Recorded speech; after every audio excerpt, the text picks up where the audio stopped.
ಸದನದ ನೀತಿ ನಿಯಮಗಳಿಗೆ ಗೌರವನ ಕೊಟ್ಟು ಸದನ ಕೂಡ ಸುಸೂತ್ರವಾಗಿ ನಡೀಬೇಕು ಅನ್ನೋ ನಿಟ್ಟಿನಲ್ಲಿ ನಾವು ಸಂಪೂರ್ಣವಾಗಿ ಸರ್ಕಾರಕ್ಕೆ ಮತ್ತು ಸಭಾಧ್ಯಕ್ಷರು ಕೂಡ ಸಹಕಾರವನ್ನು ನೀಡಿಕೊಂಡು ಬಂದಿದ್ದೇವೆ.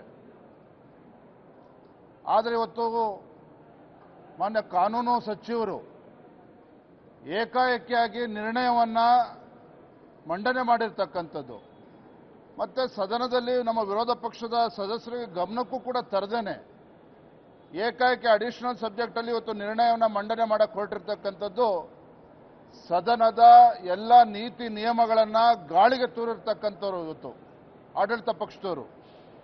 ಆದರೆ ದುರಾದೃಷ್ಟ ಅಂತ ಹೇಳಿದ್ರೆ ಇದಕ್ಕೆ ಸಭಾಧ್ಯಕ್ಷರು ಕೂಡ ಬೆಂಬಲವನ್ನು ನೀಡಿರ್ತಕ್ಕಂಥದ್ದು ನಿಜವಾಗ್ಲೂ ಕೂಡ ಅದು ದುರಾದೃಷ್ಟ. ನಾನು ನೇರವಾಗಿ ತಮ್ಮ ಮೂಲಕ ಕಾಂಗ್ರೆಸ್ ಸರ್ಕಾರಕ್ಕೆ ಇವತ್ತು ನಾನು ಸವಾಲನ್ನು ಹಾಕ್ತೇನೆ. ನಿಜವಾಗ್ಲೂ ಕೂಡ ತಮಗೆ ಗ್ಯಾರಂಟಿಗಳ ಬಗ್ಗೆ ವಿಶ್ವಾಸನೇ ಇದ್ದರೆ ಯಾಕೆ ಈ ರೀತಿ ಪದೇ ಪದೇ ಕೇಂದ್ರ ಸರ್ಕಾರದ ಮೇಲೆ ಗೂಬೆ ಕೂರಿಸ್ತಕ್ಕಂಥ ಕೆಲಸವನ್ನು ಮಾಡ್ತಾ ಇದ್ದೀರಿ, ಪ್ರಯತ್ನವನ್ನು ಮಾಡ್ತಾ ಇದ್ದೀರಿ? ಇವತ್ತು ಮುಂದಿನ ಲೋಕಸಭಾ ಚುನಾವಣೆಯನ್ನ ಸೋಲನ್ನು ಎದುರುಗಾಣ್ತಾ ಇರ್ತಕ್ಕಂಥ ಕಾಂಗ್ರೆಸ್ ಸರ್ಕಾರ ಇವತ್ತು ರಾಜ್ಯದಲ್ಲಿ ಯಾವುದೇ ಅಭಿವೃದ್ಧಿಯನ್ನ ಮಾಡದೇ ಇರತಕ್ಕಂಥ ಒಂದು ನಾಲಾಯಕ್ ಕಾಂಗ್ರೆಸ್ ಸರ್ಕಾರ ಇವತ್ತು ರಾಜ್ಯದಲ್ಲಿ ಏನಿದೆ, ಈ ನಾಲಾಯಕ್ ಕಾಂಗ್ರೆಸ್ ಸರ್ಕಾರ ಇವತ್ತು ತನ್ನ ಗ್ಯಾರಂಟಿಗಳಿಂದ ಏನು ಚುನಾವಣೆ ಗೆಲ್ತೇವೆ ಅಂತ ಹೇಳಿದ್ರು ಅದು ಸಾಧ್ಯ ಇಲ್ಲ ಅನ್ನುವ ಅರಿವು ಇವತ್ತು ರಾಜ್ಯ ಸರ್ಕಾರಕ್ಕೆ ಆಗಿದೆ. ಹಾಗಾಗಿಯೇ ಪದೇ ಪದೇ ಈ ರೀತಿ ನಿರ್ಣಯವನ್ನು ಮಂಡನೆ ಮಾಡಿ ಕೇಂದ್ರ ಸರ್ಕಾರದ ಮೇಲೆ ಗೂಬೆಯನ್ನು ಕೂರಿಸಿ ಇವತ್ತು ತಮ್ಮ ರಾಜಕೀಯ ಬೇಳೆಯನ್ನು ಬೇಯಿಸ್ತಕ್ಕಂಥ ಪ್ರಯತ್ನ ಇವತ್ತು ಸದನದ ಒಳಗೂ ಸಹ ಪದೇ ಪದೇ ಮಾಡ್ತಾ ಇರ್ತಕ್ಕಂಥದ್ದು.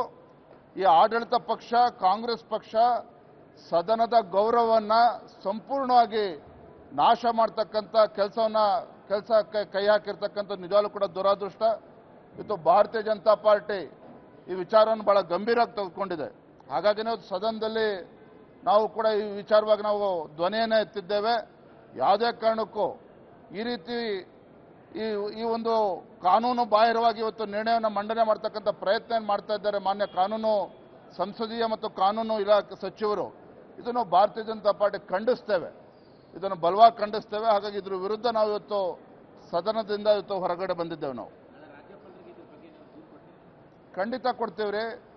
ಯಾಕೆ ಅಂತ ಹೇಳಿದ್ರೆ ಇವತ್ತು ನಾವು ಗೌರವತ ನಡೀತಾ ಇರ್ತಕ್ಕಂಥ ಸದನ ಇವತ್ತು ಗೌರವತಾಗಿ ನಡೀತಾ ಇದೆ. ಆದರೆ ನಮ್ಮ ವಿರೋಧ ಪಕ್ಷದ ತಾಳ್ಮೆಯನ್ನು ಇವತ್ತು ಪರೀಕ್ಷೆ ಮಾಡ್ತಕ್ಕಂಥ ಕೆಲಸ ಇವತ್ತು ಆಡಳಿತ ಪಕ್ಷ ಮಾಡಿರ್ತಕ್ಕಂಥದ್ದು.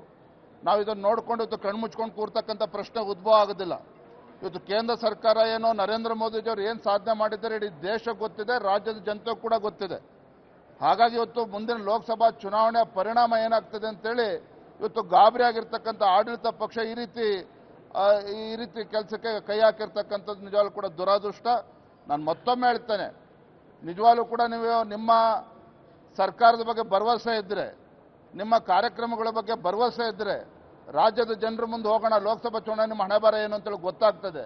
ಅದನ್ನು ಬಿಟ್ಟು ಈ ಸದನದ ನೀತಿ ನಿಯಮಗಳನ್ನು ಕಾನೂನುಗಳನ್ನು ಗಾಳಿಗೆ ತೂರಿರ್ತಕ್ಕಂಥದ್ದು ಇದು ಅಕ್ಷಮ್ಯ ಅಪರಾಧ. ಇದನ್ನು ಭಾರತೀಯ ಜನತಾ ಪಾರ್ಟಿ ಬಲವಾಗಿ ಖಂಡಿಸ್ತದೆ.